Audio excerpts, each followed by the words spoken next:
하나님 말씀 마태복음 5장 21절에서 26절의 말씀을 보시겠습니다. 마태복음 5장 21절로 26절 말씀 제가 받들어 봉독하겠습니다.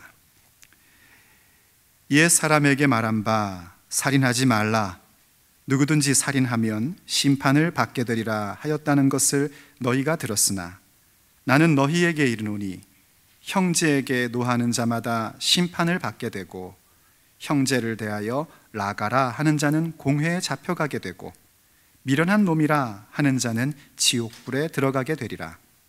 그러므로 예물을 제단에 드리려다가 거기서 내 형제에게 원망 들을 만한 일이 있는 것이 생각나거든 예물을 제단 앞에 두고 먼저 가서 형제와 화목하고 그 후에 와서 예물을 드리라. 너를 고발하는 자와 함께 길에 있을 때에 급히 사화하라. 그 고발하는 자가 너를 재판관에게 내어주고 재판관이 옥리에게 내어주어 옥에 가둘까 염려하라. 진실로 내게 이르노니 내가 한 푼이라도 남김이 없이 다 갚기 전에는 결코 거기서 나오지 못하리라. 아멘.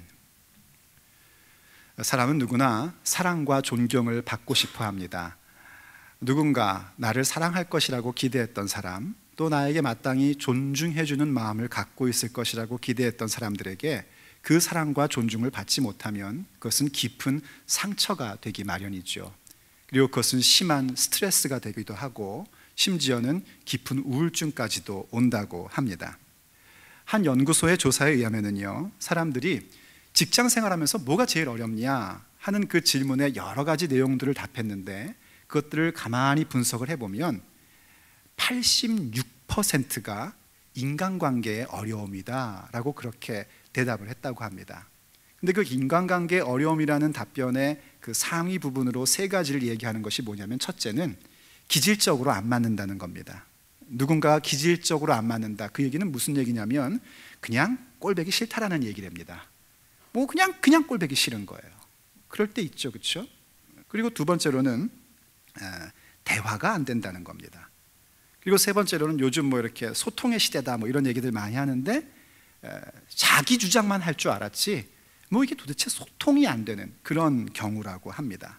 그렇게 인간관계 속에서 사랑과 존중의 모습이 없어지면 결국 이런 모습으로 사람들 관계 속에 어려움을 갖게 되고, 또 이런 것 때문에 사람들이 많은 어려움과 스트레스를 받는다고 그래요.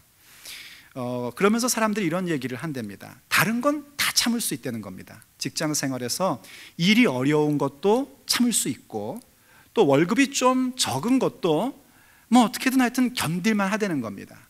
근데 정말 참을 수 없는 건 뭐냐면 자신을 향하여 모욕적인 말을 할 때는 정말 견딜 수가 없다는 거예요. 예를 들면은 넌 도대체 뭐 하는 인간이냐?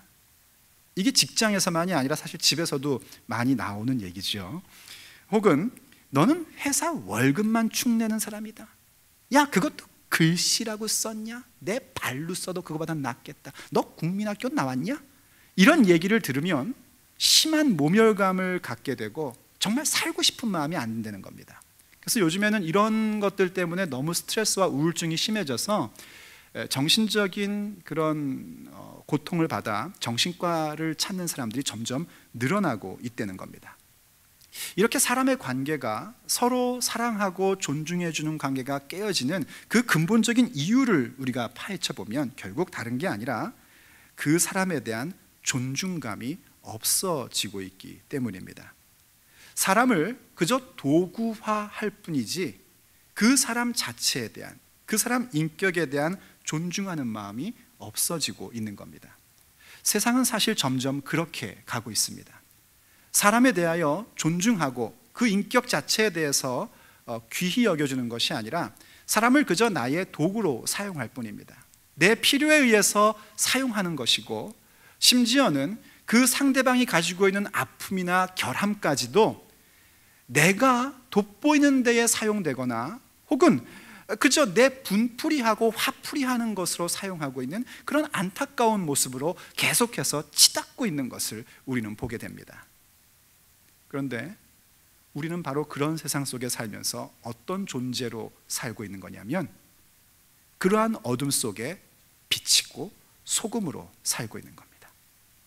소금된 존재, 빛된 존재로서 그 세상 가운데에서 복된 자의 모습을 갖고 사람을 존중히 여기는 모습을 갖는 것이 바로 우리가 가져야 하는 삶의 태도요, 복된 자의 삶의 모습인 것입니다. 그것이 정말 중요한 우리의 모습이죠. 바로 그것은 그 사람 자체를 존중히 여기는 겁니다. 그 사람이 무엇을 가지고 있기 때문도 아니고 그 사람이 어떤 위치에 있기 때문에 존중히 여기는 것이 아니라 그 사람 자체를, 말하자면 그 생명 자체를 존중히 여길 줄 아는 모습이 바로 복된 자들의 빛된 모습이요, 소금이 된 모습인 겁니다. 예수님께서 산상수훈을 통하여 우리에게 귀한 말씀을 주시지 않습니까? 우리가 어떤 존재인지 정체성을 분명하게 밝혀주셨습니다. 우리는 복된 존재라는 겁니다. 믿으십니까? 우린 이미 복받은 존재입니다. 그 복받은 존재로서 세상 가운데 어떤 정체성이냐면 소금이고 빛입니다. 소금이 되어야 하는 것도 아니고 빛이 되어야 하는 부담을 갖는 것이 아니라 그냥 우리 자체가 예수 그리스도를 믿는 믿음으로 말미암아 소금 되었고 빛이 되어 있는 것입니다. 그리고 나서 주어진 게 뭐냐면 그러한 복된 자의 삶의 모습이 무엇인지를 우리에게 가르쳐 주셨는데, 그것을 살아가는 방법의 가장 귀한 길이 뭐냐면 성경을 이루어가는 삶이고, 성경을 이루어가면서 성경에 있는 말씀의 목적과 진리를 알고 그것을 내 삶의 자리 가운데에 채워가며 말씀의 무게감을 가지고 살아가는 것이 바로 복된 자의 삶, 빛이요 소금인 자들의 삶의 모습이라고 가르침을 주셨습니다. 그리고 이제 이어서 오늘 본문부터는 뭘 얘기하시는 거냐면, 그럼 과연 우리가 그렇게 복된 자의 삶으로서 말씀의 무게감을 두고 성경에 있는 말씀의 진의와 목적을 알고 그것을 삶에 실천하는 모습에 대한 구체적인 예가 있는데, 그 예를 몇 가지를 들면서 우리에게 말씀을 주고 계신 겁니다.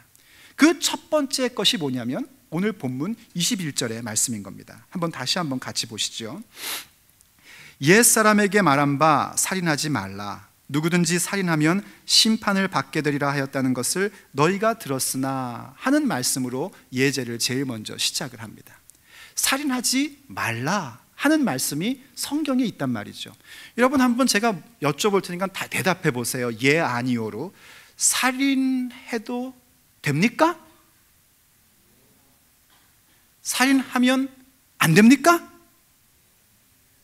질문이 너무 어렵습니까? 살인하면 안 되는 거 당연히 알죠. 이 살인하면 안 된다라는 얘기는요, 사실 뒤집어서 얘기하면 무슨 얘기인고 하니 생명 존중에 대한 이야기입니다. 생명을 존중히 여기는 것이 하나님의 말씀에 무게를 두고 살아가는 복된 자의 삶의 모습이라는 겁니다. 그런데 알아야 될 건 뭐냐면 요즘 시중에 보면 생명 존중이라는 말을 참 많이 합니다. 그런데 세상에서 얘기하는 생명 존중이라는 걸 가만히 보면 자살 방지라든지 혹은 자연을 보호하는 거, 동물의 생명 혹은 식물의 생명, 곤충의 생명 이런 것들을 잘 지키자 이런 것들로 유행을 하고 있습니다. 그런데 그러한 것들도 참 귀한 것이지만 그 이전에 우리에게 있어야 할 것이 뭐냐면 사람의 생명을 존중히 여기는 것이 먼저 있어야 합니다. 동물은 굉장히 사랑하는데 사람은 싫다. 이거는 뭔가 미성숙한 모습을 가진 것이 아니면 가식덩어리인 겁니다. 사람의 생명을 얘기하는 겁니다. 사람의 생명을 존중히 여길 줄 알고 정말 사람의 생명이 얼마나 귀한지를 먼저 아셔야지 됩니다. 그것을 알지 못하고 동물의 생명이나 사람의 생명이나 똑같게 여기는 것은 결코 그리스도인의 모습은 아닙니다. 혹은 살인하지 말라, 생명 존중에 대한 것들도 이렇게 생각하시면 곤란합니다. 나는 한 번도 살인해 본 적이 없으니까 이 말씀에 대해서 나는 괜찮다라고 생각을 하는 겁니다. 이런 거죠. 내가 너의 모든 것은 다 빼앗았으나 너의 목숨만은 살려주리라. 왜냐하면 나는 생명을 존중히 여기니까. 으하하하. 이 악당들이 하는 거 있지 않습니까? 결코 그런 것도 아닙니다. 그럼 정말 생명을 존중히 여긴다는 것은 뭘까요?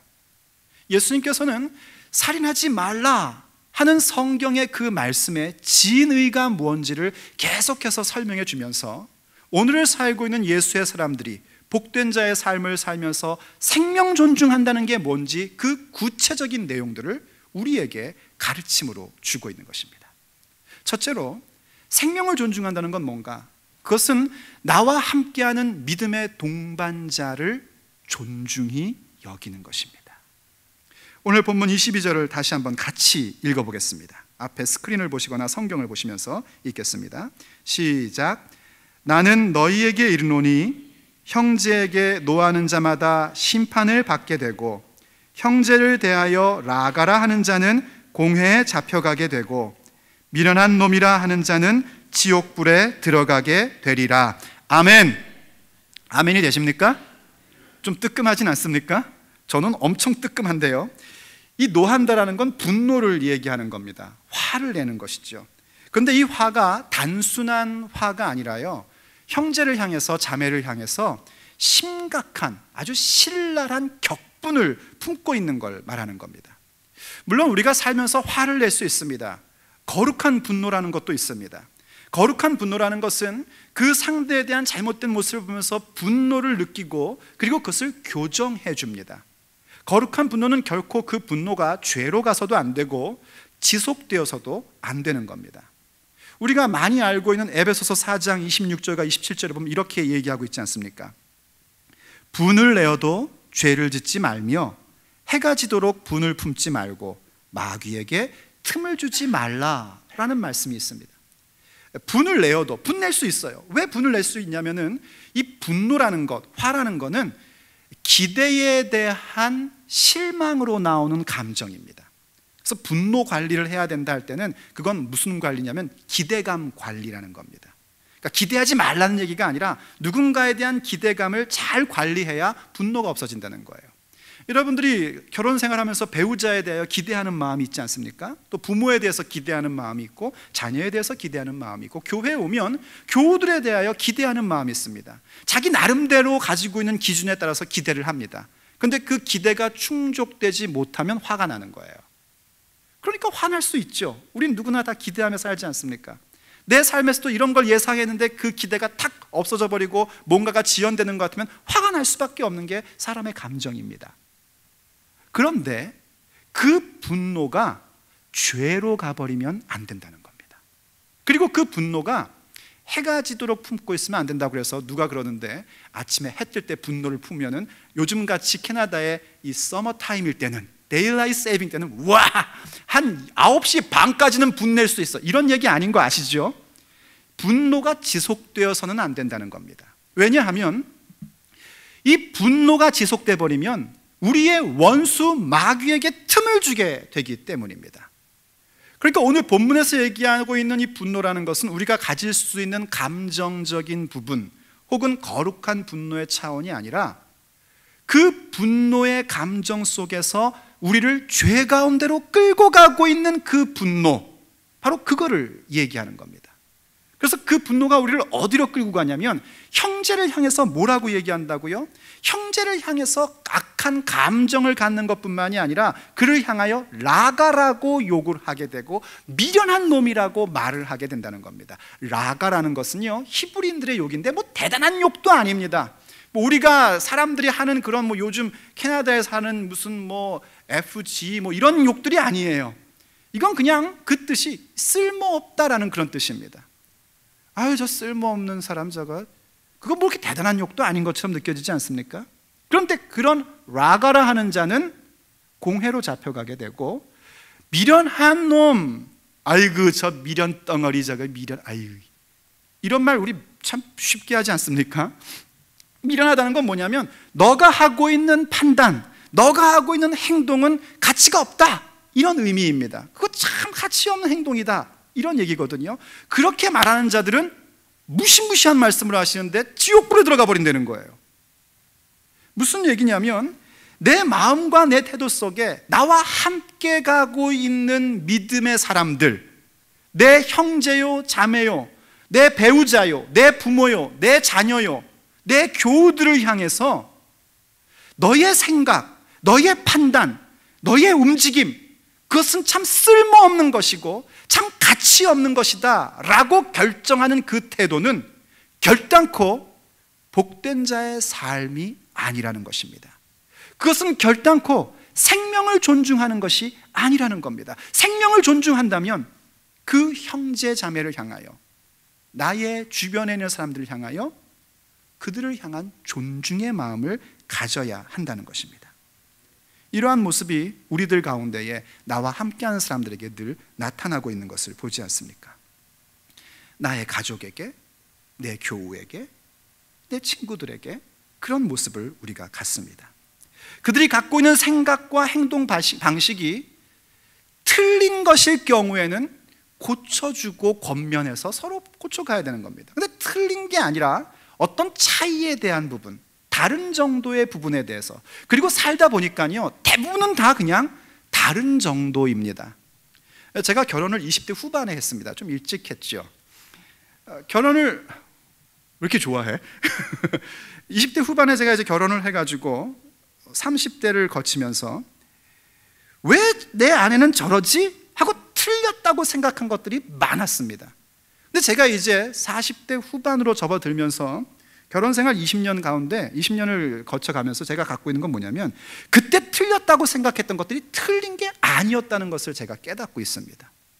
틀린 게 아니라 그냥 다른 거였습니다. 하나님이 나를 귀하게 여기시고 내 인생 가운데 내 성품을 쓰시는 것처럼 하나님께서 그 사람을 귀하게 여기시고 그 사람의 인생도 인도하시며 그 사람의 성품을 사용하시단 말이죠. 제가 목사이지 않습니까? 아시죠? 제가 목사인 거. 오늘 피곤하신 분들이 많아서 제가 좀 이렇게 얘기를 합니다. 저 목사인 거 아시죠? 모르시는 분은 지금 주무시고 계신 겁니다. 제 목사이다 보니까 직관이 많이 생깁니다. 제가 알고 있는 게 뭐냐면, 제가 아마도 60쯤 되면은 제 인생 가운데서 틀렸다라고 생각된 것 중에, 사람의 관계 속에서 틀렸다라고 생각되는 것 중에 대부분의 것들은 다른 것이었구나 하고 깨닫게 될 것이라는 직관이 저에게 있습니다. 사실은 그렇습니다. 대부분의 것은 다른 차이이지 틀린 게 아닌 경우가 참 많습니다. 그런데 그 다른 부분들에 대하여 내 생각과 다르다고 해서, 내가 갖고 있는 태도와 다르다고 해서 너는 빵점이야, 어쩌자고 너는 나랑 결혼을 했니? 왜 엄마 아빠는 날 낳으셨어요? 어쩌다가 내가 너를 낳아가지고 이 왼수야? 이래 버린다면 그것은 생명 존중에서 굉장히 멀리 떨어져 가고 있는 겁니다. 왜 그게 심각한 줄 아십니까? 내가 그렇게 빵점이라고 생각했고 너는 라가야, 너는 미련해 라고 얘기한 존재가 누구냐면 나의 형제 자매, 곧 하나님의 자녀란 말입니다. 그래서 심각한 겁니다. 하나님의 자녀란 얘기가 뭔지 아십니까? 그들이 하나님의 형상을 닮았다는 겁니다. 내가 보기에는 쓸모없는 건 줄 알았는데 그가 하나님의 형상을 닮은 자란 말입니다. 더더군다나 그들이 누군지 압니까? 하나님께서 내 인생 가운데에 심어주신 사람들입니다. 하나님이 나를 사랑하시고 나를 온전케 하시려고 내 인생 곁에 심어준 형제 자매란 말입니다. 근데 그런 존재를 향해서 쓸모없다, 미련하다 라고 얘기하며 나와 뭔가 다른 것 때문에 분을 내고 있다면 그것은 곧 하나님을 향한 모독의 행위입니다. 그래서 예수님이 그러한 것들에 대해서 심판을 받게 되고 공회에 잡혀가게 되고 지옥불에 들어가리라. 이 얘기는 다른 표현이지만 하나의 얘기입니다. 지옥 간다는 얘기입니다. 정말 심각한 것이라고 이야기하고 있는 것입니다. 여러분, 생명 존중이 뭔지 아십니까? 그것은 하나님이 내 인생 가운데 함께 믿음의 길을 가도록 만들어주신, 심어주신 동역자들 그 자체, 그 인격 존재를 존중해 주는 것이 바로 생명 존중인 것입니다. 그리고 두 번째로 생명 존중이란 건 뭐냐면 이 동반자들을 향한 존중감 속에서 나오는 화목한 모습을 이루어가는 것이 생명 존중입니다. 오늘 본문 23절과 24절이 이렇게 얘기를 합니다. 또 같이 한번 큰 소리로 읽어보죠. 시작. 그러므로 예물을 제단에 드리려다가 거기서 내 형제에게 원망 들을 만한 일이 있는 것이 생각나거든 예물을 제단 앞에 두고 먼저 가서 형제와 화목하고 그 후에 와서 예물을 드리라. 아멘. 생명 존중이란 건 뭐냐면 나와 함께하는 사람들과 화목한 삶을 사는 것이 생명 존중입니다. 그리고 누군가와 화목해지고 싶으십니까? 그거에 대한 중요한 열쇠는 어디에 있냐면 내가 누구를 원망하는 것에 초점을 맞추는 거에서 누군가가 나를 원망할 수 있다는 것으로 초점을 바꾸는 겁니다. 이 사람이 참 우스운 게 뭐냐면요, 누군가가 나에게 상처를 준 것에 대해서는 굉장히 아프고 오래 갑니다. 그리고 민감합니다. 그런데 내가 누군가에게 아픔을 주거나 상처를 주거나 감정적으로 나쁜 감정을 느끼게 해줬던 것에 대해서는 어쩌면 그렇게 빨리 잊어버리는지 몰라요. 그러면서 누군가가 난 사실 당신이 그래가지고 아팠어. 그러면 그때 나오는 주된 대사가 뭐냐면 째째하게 뭐 그까짓 것 같고 그래 라고 얘기를 합니다. 근데 거꾸로 누군가가 자기한테 째째하게 그까짓 것 같고 그래 그러면 더 화가 나가지고 그래 나 째째해, 나 뒤끝 길어 이러고 나가는 게 이 사람의 마음입니다. 그런데 여러분, 복된 자의 삶을 산다는 것, 그건 뭐냐면 우리가 성숙해지는 삶을 사는 겁니다. 정말 우리가 너무너무 복받은 존재이기 때문에, 하나님의 날개 그늘 아래 있는 사람들이기 때문에 내 인생이 성숙한 삶을 사는 것인데, 그것은 내가 누리고 있는 이 삶 속에서 내가 누군가에게 아픔을 주고 누군가에게 상처를 준 것에 대하여 더욱더 민감해지는 것이 성숙해지는 겁니다. 예배를 한다는 게 뭔지 아십니까? 바로 그런 겁니다. 오늘 성경 방금 읽으셨듯이 그러지 않습니까? 예물을 제단에 드리려다가, 그건 뭐냐면 예배하는 겁니다. 예배를 드리려다가 내 형제에게 원망 들을 만한 일이 있는 것이 생각나거든요. 그러니까 예배라는 건 뭐냐면 우리도 물론 상처를 입고 있고 우리도 뭔가 사람들 관계에서 아픔을 받는 경우가 있죠. 근데 예배 가운데 나오면 기적이 일어납니다. 하나님께서 우리의 가슴 속에 내가 받은 한과 서름과 멍울을 만지시고 고쳐주시는 역사가 일어납니다. 여러분 가운데 그 역사가 있기를 축복합니다. 그 맛에 또 우리가 하나님 앞에 더욱더 신나서 예배하는 거 아니겠습니까? 그러다 보면 이제 뭐가 생각나냐면 생각이 탁 나는 겁니다. 내가 아픔 받고 상처받은 게 아니라 내가 누군가에게 상처 줬고 내가 누군가에게 원망 들을 만한 분노를 가졌던 것, 아주 비꼬는 말을 했던 것, 뭔가 비아냥거리면서 뭔가 탓하는 말을 했던 것들이 생각이 나게끔 됩니다. 그게 예배의 매력입니다. 그럼 이제 어떻게 하는가? 그 상처 준 것에 대해서 빨리 그 사람에게 가서 사과하는 겁니다. 용서하는 겁니다. 용서를 비는 겁니다. 여러분, 사과할 줄 아셔야지 됩니다. 그게 화목할 수 있는 중요한 길입니다. 에이 뭐 사과를 뭐 일일이 해, 그냥 뭐 다 알지 뭐, 그냥 밥 한번 사주면 되지 뭐. 에이. 아닙니다. 여러분, 꼭 여러분의 입으로 잘못했습니다, 미안합니다, 용서해 주세요 라는 말을 하셔야 합니다.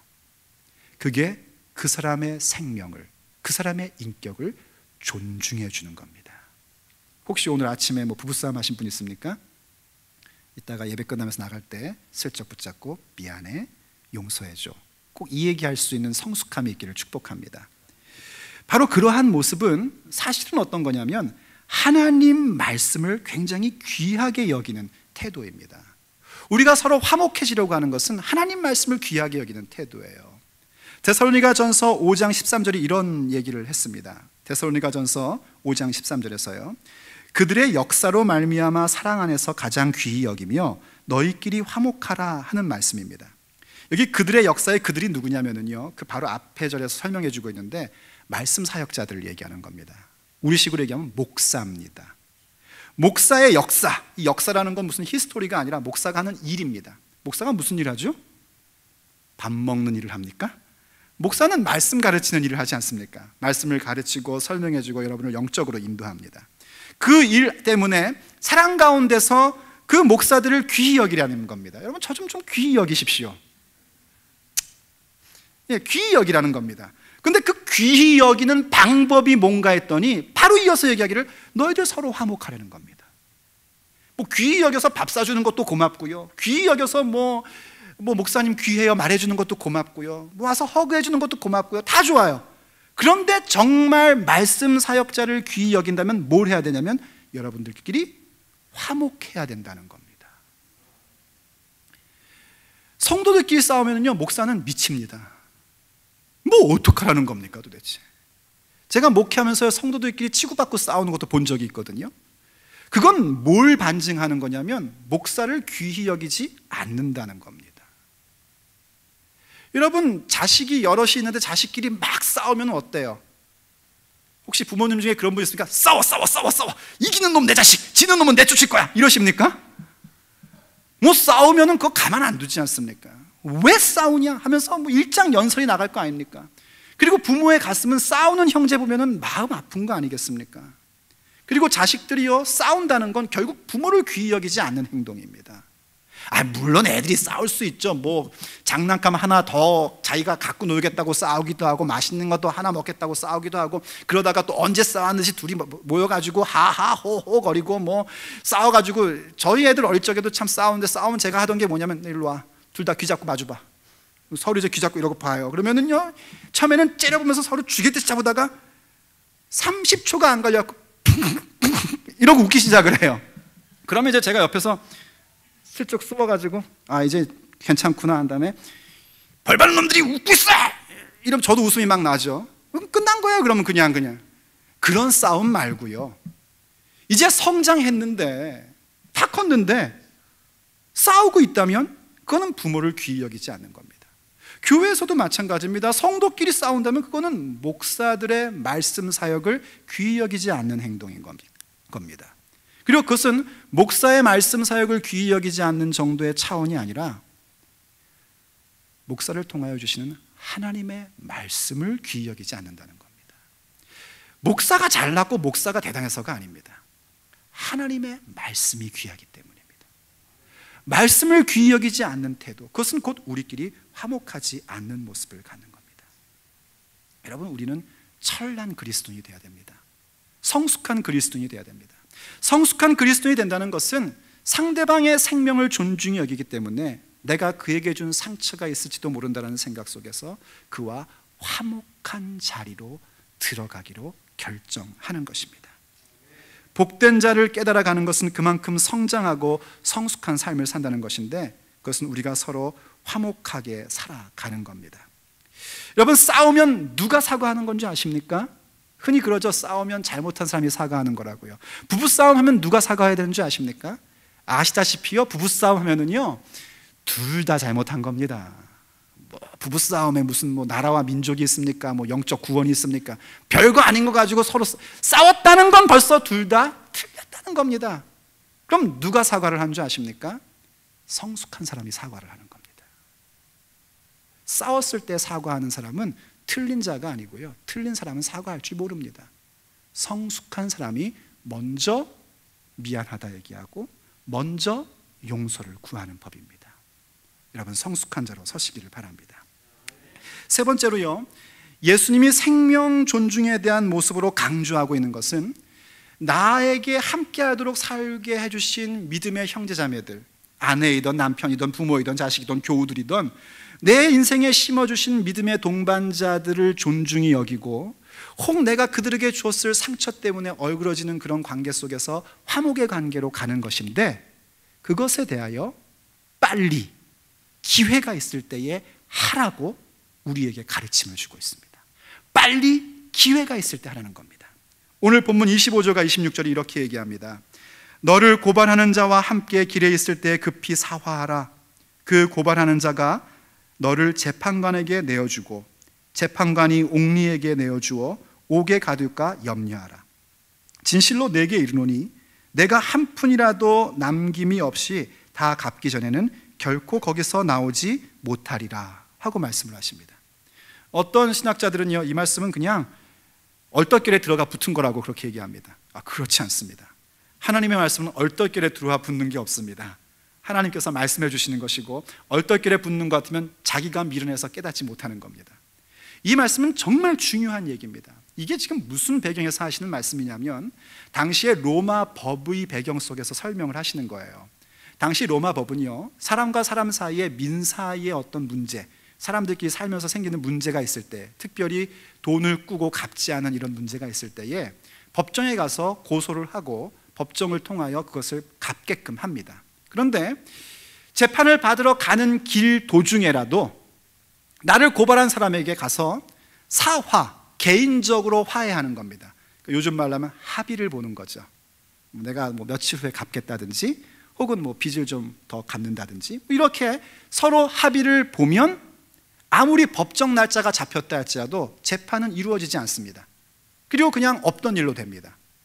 그러나 그 길 중에서 사화가 되지 않고 합의가 되지 않고 재판관 앞에 오게 되고 재판이 열리기 시작을 하면 범죄한 자 혹은 빚을 진 사람은 반드시 붙잡혀서 옥에 가두게끔 되어 있고요, 그 옥에 가두게 되면 그 빚진 것을 다 갚아야만 나올 수 있게 되는 겁니다. 지금 그러한 배경을 가지고 예수님이 무슨 얘기를 하시는 거냐면, 우리가 우리의 인생 속에서 사람의 생명을 존중히 여기는 것, 우리의 인생 가운데, 내 인생 가운데 함께 살도록 맡기신 형제 자매들에게 존중감을 갖고, 또 때로 존중감을 갖지 못해서 그들에게 악한 분노의 감정을 표현하기도 했고 때로는 나쁜 말을 하기도 했던 그런 것 때문에 그들이 상처받고 아픔을 가졌을 때에 그 사과하고 다시 화목하게 하는 일들을 우리의 인생의 발걸음 가운데 하나님 앞에 서기 전에 빨리 해결하라는 것입니다. 빨리 하나님 앞에 서기 전에 해결을 못하면 그 모든 것들을 다 갚기 전에는 옥에서 나올 수 없는데, 마지막 때에 우리가 주 앞에 서면은요, 갚을 길이 없어집니다. 정말 심각한 상황이 된단 말입니다. 이런 생각 갖지 마시란 말입니다. 나는 그 사람에 대해서 좀 감정적으로 기분은 안 좋아. 내가 교회에 오면 그 사람은 하여튼 보면 기분 나쁘니까 내가 가능한 눈을 안 마주치고 내가 피해. 내가 그 사람한테 라가니 미련한 사람이 그런 말을 안 했어. 그러니까 나는 괜찮지 않을까? 모를 거야. 그 사람은 아마 내가 싫어하는지. 천만의 만만의 말씀입니다. 다 압니다. 다 알고 있습니다. 혹은 또 이렇게 생각하지 마십시오. 내가 사실 그 사람을 향해서 뭐라고 이렇게 눈도 한번 째려봤고 그 사람에 대해서 내가 나쁜 말도 이렇게 하고 좀 상처 주는 말도 했는데 그 사람이 아무 반응이 없는 거예요. 그리고 저게 나한테는 아무 말 안 하지만은 분명히 돌아다니면서 내 흉을 보고 다닐 거야 했는데 가만히 보니까 모두 사람들한테 말도 안 하고 그냥 있는 거예요. 그래서 다행이다, 그냥 넘어가나 보지 하면서 만족하지도 말란 말입니다. 그 사람이 바보라서 그러는 게 아닙니다. 아마도 10중 8구 그 사람은 성숙한 그리스도인입니다. 지금 그 사람 뭐 하고 있는 거냐면요, 나에게 감정적으로 나쁜 감정의 표현이 나타나고 있고 나에게 나쁜 말을 하고 있는 그 사람을 보면서 자기 자신을 돌아보고 있는 겁니다. 그리고 자기 자신을 돌아보면서 자기의 삶을 고쳐가고 있고요, 그리고 뭔가 억울한 부분이 있을 때는 어떻게 하고 있는 거냐면 하나님께 그 억울함을 토로하고 있는 중입니다. 왜냐하면요, 사람은 너나 할 것 없이 누군가가 나에 대해서 나쁜 감정으로 대할 때에 그냥 참고 넘어가는 법이 없기 때문입니다. 사람은 누군가 나에게 모욕적인 말을 할 때에 그걸 들으면서 이렇게 미소 지을 수 있는 사람이 아니기 때문입니다. 몰라요. 직장 생활하면서는 소위 말하는 거 있잖아요. 목구멍이 포도청이라고. 아휴, 내가 정말 아더 매치 유해도 뭔지 잘 모르죠. 안이 꼽고 더럽고 매시껍고 치사하고 유치해도 내가 처자식 먹여 살리기 위해서 꾹 참는다 할 수는 있을지 모르겠지만 누가 교회 와서 그럽니까? 교회 왔는데 누가 나한테 별로 안 좋은 감정 보이고 내 말에 뭔가 시비를 거는 것 같으면 우리는 결단코 참는 법이 없습니다. 한바탕 팍 해놓고 교회 옮겨버리죠. 까짓 거 신랑만 해도 한국 교회가 4군데나 된다는데 한인교회 기분 나쁘면은 뭐 서양교회 가지, 뭐 못 알아듣는 게 더 은혜돼. 못 알아듣는 게 차라리. 무슨 못 알아듣는 게 은혜가 되어요? 자기 혼자 그냥 기분 좋고 오는 거죠. 아니란 말입니다. 사람은 누구나 다 반응하고요, 그 사람이 나에게 손해를 주면은 그 이상의 것을 갚고 싶어 하는 게 사람의 본성입니다. 근데 그 사람이 아무 반응이 없고 오히려 날 보면서 그냥 잘 인사하고 웃음 짓고 있다면은 여러분 큰일 난 겁니다. 그 사람이 지금 하나님 앞에 토로하고 있는 겁니다. 그래서 우리가 뭘 해야 되냐면 하나님 앞에 서기 전에, 재판관 앞에 서기 전에 그 사람과 빨리 합의를 봐야 되는 겁니다. 빨리 그 사람에게 사과하고 빨리 그 사람과 화목해져야 되는 겁니다. 빨리 그 사람의 존재에 대한 존중감을 내가 가져야 된단 말입니다. 그것이 바로 예수님께서 우리에게 말씀해 주고 있는 겁니다. 이렇게 생각하지 마십시오. 나중에 천국 가면 다 좋을 거야. 그 사람은 천국 갔을지 모르지만 그러는 여러분은 못 갈지도 모릅니다. 나더러 주여 주여 하는 자마다 천국에 들어가는 것이 아니요 아버지의 뜻대로 행하는 자라야 들어가리라. 오늘 하나님이 우리에게 주신 뜻은 뭐냐면 생명 존중이라는 겁니다. 예수님께서 이렇게 지금 살인하지 말라라는 그 말씀의 진의를 가르쳐 주면서 생명 존중이 뭔지를 우리에게 깨닫게 해주고 계시는 겁니다.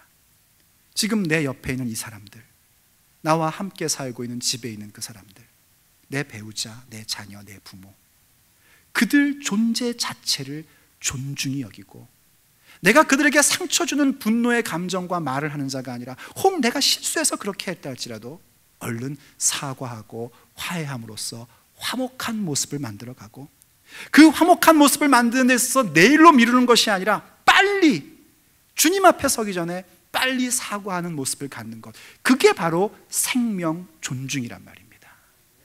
저 먼 나라에 굶주려 가고 죽어가는 사람들에서 가슴 아픈 감정을 갖고 그들에게 봉사활동을 가는 거라든지, 혹은 뭐 동물보호, 자연보호를 한다는 거든지, 그런 것들도 참 귀하고 중요한 일입니다. 그러나 그것 전에 먼저 우리가 알아야 될 게 뭐냐면 나에게 형제 자매로 준 모든 사람들을 향한 그 생명의 존중을 갖는 것, 그것이 먼저이고 그것이 되는 게 바로 복된 자의 삶인 것입니다. 함께 기도하시겠습니다.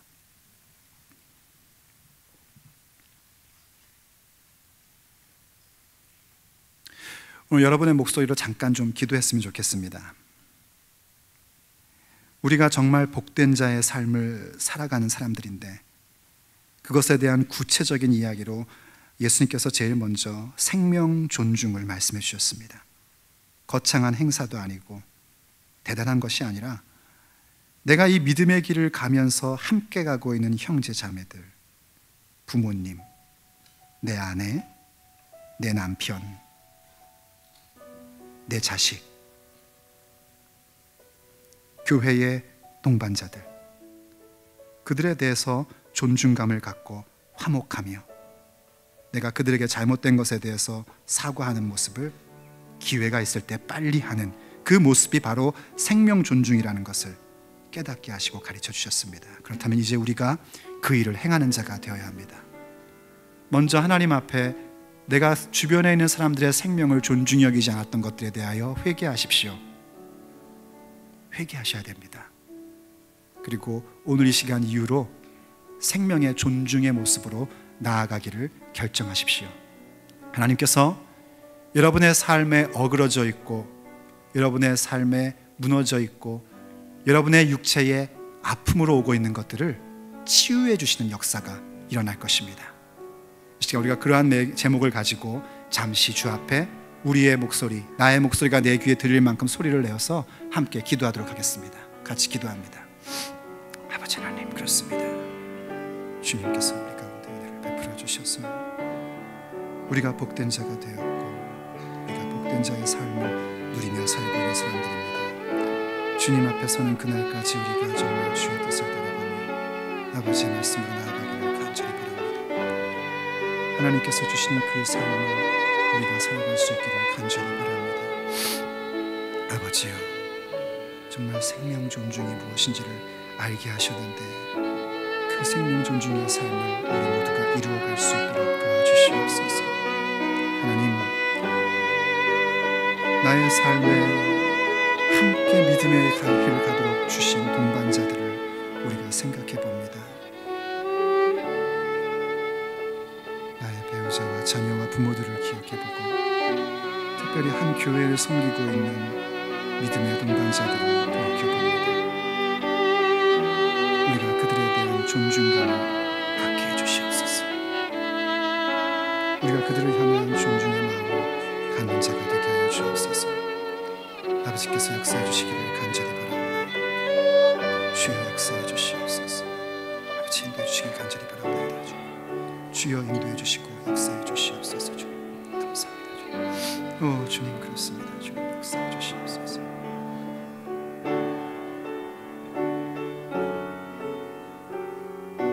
아버지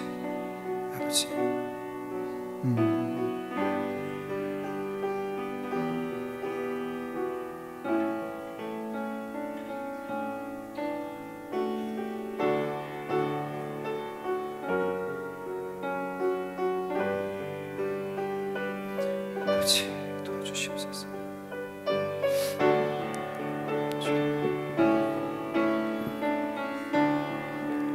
하나님 그렇습니다. 주님, 저들의 심령 가운데 하나님께서 놀라운 은혜를 베풀어 주시옵시고 아버지의 역사가 일어나기를 간절히 바랍니다. 아버지, 주의 뜻이 이루어질 수 있도록 도와주시옵소서. 아버지 역사해 주시옵소서. 주님께서 놀라운 능력을 함께 해주시며 아버지의 은혜가 넘치게 해주시옵시고 인도해 주옵소서. 하나님,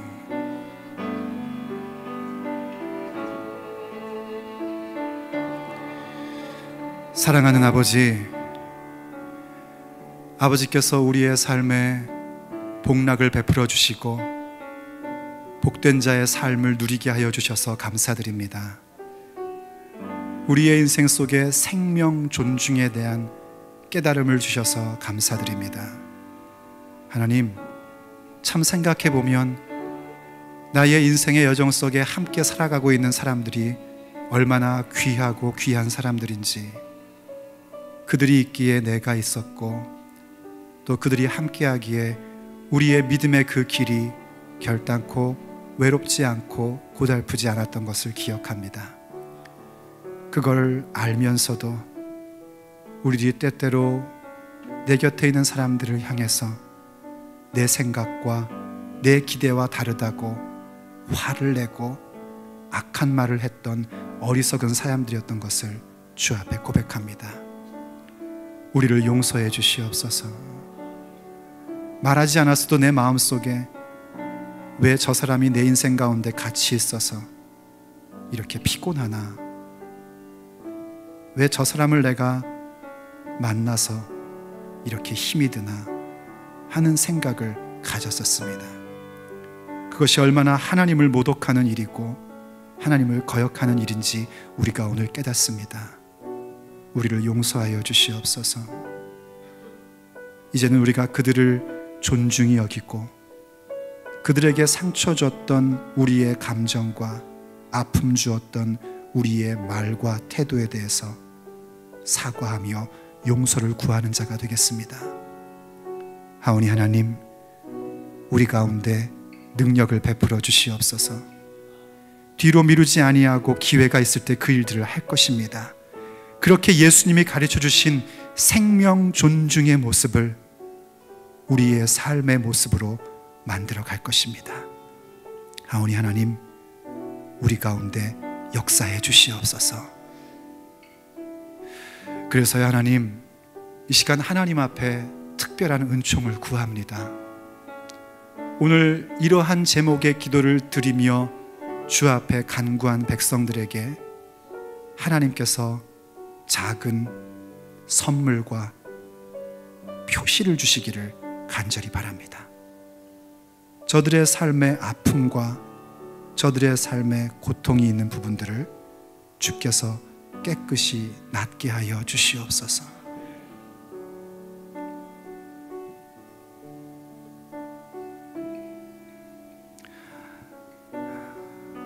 이 시간에 몸에 아픈 부분이 있는 분들은 자기의 몸에 손을 얹으시기를 바랍니다.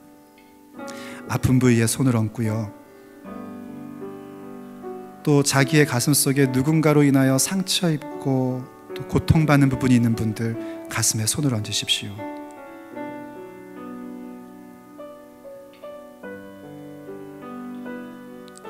누군가와 사과해야 되고 누군가에게 용서를 구해야 될 것이 있는 분들은 두 손을 꼭 모으시기를 바랍니다.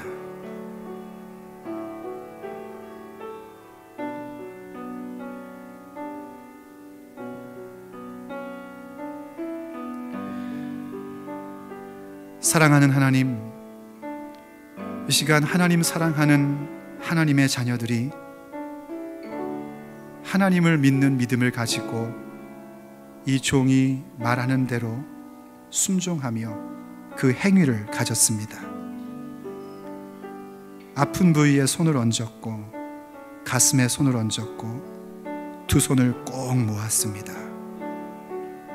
하나님 만져주시옵소서. 예수 그리스도의 손으로 저들에게 안수하여 주시옵소서. 주께서 저들 가운데 임재하심을 깨닫게 하시고 아버지의 이적을 나타내 보여주시옵소서. 그래서 하나님, 그 표적을 가지고 이제 주께서 말씀하신 명령대로 생명 존중의 복된 자의 삶을 이루어 갈 수 있는 믿음이 생기게 하여 주시옵소서.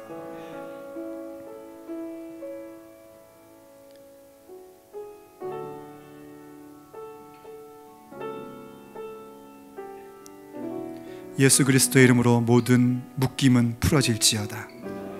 예수 그리스도의 이름으로 모든 질병은 나음을 입을지어다.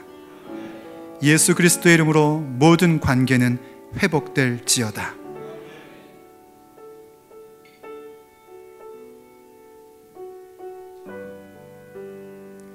하나님, 주께서 우리에게 허락해 주신 예수 그리스도의 이름을 따라 우리를 만드신 그 빛의 모습과 소금의 모습을 따라 우리가 선포하며 나아갑니다. 주께서 주신 우리의 삶의 자리 가운데 생명 존중의 삶을 살아갈 것입니다. 하오니 오늘 주신 그 기적의 표시를 가지고 우리의 삶으로 나아가며 주의 말씀을 이루어가는 믿음의 사람들이 되게 하여 주시옵소서. 우리 주 예수 그리스도의 이름으로 간절히 기도 올립니다. 아멘. 할렐루야. 주께서 주신 동산에 땀 흘리며 씨를 뿌리며 내 모든 삶을 드리리. 날 사랑하시는 내 주님께 비바람 앞을 가리고 내 육체는 쇠잔해져도 내 모든 삶을